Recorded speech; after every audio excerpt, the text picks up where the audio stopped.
A NBA entrou em modo turbo e aparentemente ninguém quer esperar até o dia 6 de fevereiro para fazer suas negociações. E hoje, Sacramento Kings, San Antonio Spurs e Chicago Bulls fizeram uma troca centrada em De'Aaron Fox e Zach LaVine, que também contou com outros jogadores e diversas escolhas de draft. E nesse vídeo eu vou falar para vocês tudo sobre essa troca. Mas antes, eu peço que você se inscreva aqui no canal e já deixe o seu like nesse vídeo. E para começar, vamos falar do que cada equipe recebeu nessa troca. O San Antonio Spurs recebeu De'Aaron Fox e Jordan McLaughlin, um armador que tem contrato expirante, talvez nem fique no Spurs pro decorrer da temporada. O Sacramento Kings recebe o Zach LaVine, o ala francês Sid Sissoko e 3 escolhas de primeira rodada. E o Chicago Bulls recebe Trey Jones, um armador num contrato expirante, Zach Collins e Kevin Huerter, além de receber de volta a sua escolha de draft de 2025, que estava com o Spurs. Era uma escolha protegida, mas ela volta para Chicago e agora o Bulls não precisa se preocupar com a campanha. Ele vai ter essa escolha de qualquer maneira. E qual foi a grande razão dessa troca? O que motivou essa troca? O De'Aaron Fox tem contrato até o final da próxima temporada, 2025-2026. E tudo indicava que ele não iria renovar com o Sacramento Kings.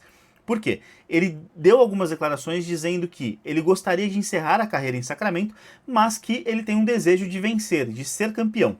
E isso é uma coisa que o Sacramento Kings não vinha proporcionando a ele. Em 7 anos na franquia, ele só chegou aos playoffs em uma temporada. Então isso vinha frustrando bastante o De'Aaron Fox. Nessa temporada, o Sacramento chegou a fazer uma negociação na intertemporada para trazer o DeMar DeRozan, ser uma espécie de terceira estrela ao lado do Fox e do Sabonis, para de repente alçar o time de Sacramento a novos ares, de repente ao topo da Conferência Oeste. Isso não aconteceu. O Sacramento Kings nesse momento é o 10º colocado da Conferência Oeste, com 24 vitórias e 24 derrotas, está na zona de play-in. Então, por conta desse motivo, a situação do De'Aaron Fox ficou bastante complicada. Ele já indicava que não iria renovar com a equipe. E aí o Sacramento resolve fazer essa troca do que perder o jogador de graça no final da temporada que vem. O Fox foi especulado em diversas equipes. Aparentemente, Los Angeles Lakers, Miami Heat e mais da metade dos times da NBA entraram em contato com o Sacramento para tentar uma negociação pelo De'Aaron Fox. Mas ele só deu um sinal positivo de que renovaria o contrato com o San Antonio Spurs. Isso acaba afastando os outros times porque ninguém vai querer fazer um empréstimo, disponibilizar ali escolhas de draft ou jogadores de potencial para receber um jogador por uma temporada e meia, sem a garantia de que ele vai renovar. E ele só deu essa garantia com o San Antonio Spurs. Por isso o San Antonio Spurs acabou virando ali o grande favorito e conseguiu essa troca pelo De'Aaron Fox. Teve também o fato que o Sacramento fez um início de temporada muito ruim. A equipe tinha 13 vitórias e 19 derrotas na temporada quando demitiu o Mike Brown. Essa demissão aconteceu depois de uma derrota para o Detroit Pistons e um jogo que o De'Aaron Fox, marcando o Jaden Ivey, ele comete a falta num arremesso de 3 pontos. Esse arremesso cai, o Ivey converte o lance livre e ganha esse jogo para o Detroit Pistons. Logo depois o Mike Brown caiu. E aí muita gente especulou que havia uma briga no vestiário entre o Mike Brown e o De'Aaron Fox. Os dois negaram isso, mas o fato é que o Mike Brown foi demitido, o Doug Christie assumiu o time, conseguiu fazer com que o time melhorasse. A equipe do Sacramento venceu 10, uma sequência de 10 em 11 jogos que fez. Subiu um pouco, mas não o suficiente para chegar em zona de playoff, né? Continua ali em zona de play-in. E agora, pouco tempo depois, o De'Aaron Fox é negociado também, então tanto o Mike Brown quanto o De'Aaron Fox deixam o Sacramento Kings. Eu não gosto de falar de vencedores e perdedores de troca, porque a gente não sabe como vão ficar os elencos, como vai ser a interação, a integração desses novos atletas, mas o Sacramento Kings era uma decepção da temporada, e aí perde agora talvez o seu principal jogador no Fox, e traz o Zach LaVine para ser ali uma opção ofensiva. O Zach LaVine faz uma excelente temporada com o Chicago Bulls, 24 pontos de média, acertando 44,6% das bolas de 3 pontos. É uma excelente opção ofensiva. Tem a parte defensiva que ele não ajuda muito, não agrega muito. O Sacramento Kings trocou o Tyrese Haliburton para o Indiana Pacers na temporada 2020 ou 2022 para ficar com o De'Aaron Fox. E agora troca o Fox e fica sem nenhum armador de ofício na equipe. Então precisa ver como que o Doug Christie vai conseguir fazer esse time jogar, fazer esse time rodar sem um armador de ofício para que possa, de repente, começar a vencer os jogos, ou, de repente, o Sacramento Kings entende que, nesse momento, esse o mais alto que eles podem chegar, e aí, por isso, foram atrás ali de conseguir 3 escolhas de draft. Não é uma troca que o torcedor do Sacramento Kings vai ficar feliz de perder o De'Aaron Fox, mas eu entendo que a diretoria pode ter percebido que esse era o teto que esse time ia chegar, e aí, de repente, essa movimentação pode trazer frutos no futuro próximo para o Sacramento Kings.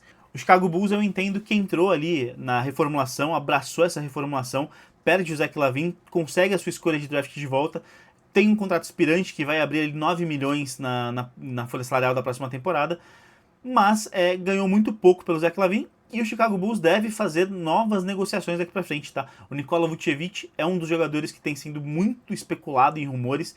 Lakers, Warriors e diversas franquias têm interesse no pivô.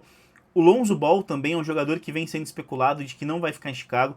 Então, a gente deve ver novas movimentações do Chicago Bulls até o dia 6 de fevereiro. É um time que deve buscar escolhas de draft, entendeu que com esse elenco também não ia chegar a lugar nenhum. Começa a negociar jogadores que têm um contrato mais caro para conseguir novas escolhas e de repente fortalecer o futuro da equipe. E por fim, o San Antonio Spurs, que apesar de eu não gostar de falar de vencedores e perdedores, foi obviamente o grande vencedor dessa troca. Traz ali o De'Aaron Fox, que é o melhor jogador envolvido, e não precisa abrir mão de absolutamente nenhum dos seus jogadores de potencial. Perdeu o Sissoko, que tem 20 anos, mas só jogou 17 jogos nessa temporada. Perdeu o Trey Jones, que jogou 28 jogos, era um reserva ali na equipe, mas traz o De'Aaron Fox para ser titular. Mantém o Chris Paul, mantém o Stephon Castle, mantém o Devin Vassell, obviamente o Wembanyama. É um time muito jovem e que traz agora um De'Aaron Fox com 27 anos entrando no seu auge para fazer uma dupla fantástica com o Wembanyama e que tem um elenco muito forte em volta dele. Ele vai ter um elenco muito forte em volta. Então o San Antonio Spurs sai sim como talvez o grande vencedor dessa troca, tanto pelo que conseguiu fora de quadra, de não abrir mão de jovens talentos, como também do que conseguiu dentro de quadra. Eu acho que essa ligação Fox e Wembanyama faz muito sentido e também tira um pouco do peso do Wembanyama de ser o astro sozinho do Spurs, porque tem outros jogadores que são muito jovens e de muito potencial, mas que ainda não tem esse peso que o Wembanyama tem. Então eu entendo que foi uma movimentação muito acertada da diretoria do Spurs de conseguir essa negociação para trazer o De'Aaron Fox e cedendo muito pouco nessa troca, nada de muito grande. Manteve seus jogadores jovens, manteve também o Chris Paul, o Harrison Barnes, que são jogadores experientes e que dão essa rodagem para o elenco. E trazem agora um armador que deve elevar o time de patamar. O Spurs nesse momento é o 12º colocado da Conferência Oeste, tem uma campanha pior que a do Sacramento Kings, mas com a chegada do Fox, se ele se entrosar rapidamente com o Wembanyama e com o resto do elenco, esse time do Spurs tem uma tendência a dar um salto grande. Vale lembrar que San Antonio teve diversos problemas na temporada, principalmente o Greg Popovich, que sofreu um AVC e não voltou mais, está sendo treinado até hoje por um treinador interino. E o time agora tem peças para começar a concorrer na Conferência Oeste. Se não nessa temporada, acredito que no futuro, talvez já na próxima temporada, o Spurs possa ser uma grande equipe, uma equipe candidatíssima ao título, porque vai ter o Fox no auge da sua carreira, o Wembanyama já talvez como um dos principais astros da NBA, ele já é, na minha visão, mas talvez ele seja ali um top 5 já na próxima temporada, pelo nível de evolução que ele vem tendo, e com outros jogadores num nível elevado que a equipe pode ter. Então o San Antonio Spurs sai como grande vencedor dessa troca. O Sacramento Kings fez o que precisava fazer. O Fox não ia renovar com a equipe, já tinha deixado isso meio claro. O Spurs, inclusive, estava bastante tranquilo em relação a isso, que se não conseguisse o Fox nesse meio de temporada, sabia que ou na próxima intertemporada, na próxima off-season, ou que quando o contrato acabasse, ele iria para San Antonio. Então a equipe não estava desesperada para conseguir essa troca. Isso acabou sendo muito bom, porque como o desespero foi para o Sacramento Kings, a equipe do Spurs precisou ceder muito pouco para conseguir esse grande jogador que é o De'Aaron Fox. E o Chicago Bulls, obviamente, entendeu que não ia conseguir chegar a lugar nenhum com esse elenco que tinha, abre mão do Zach LaVine, deve ter outras trocas vindo pela frente, e a equipe vai abraçar essa reformulação para os próximos anos. É isso, deixa aqui nos comentários quem você acha que se deu melhor nessa troca, se inscreve no canal e já deixa o seu like nesse vídeo, e acesse o jumperbrasil.com.br para ficar por dentro de tudo que acontece na NBA.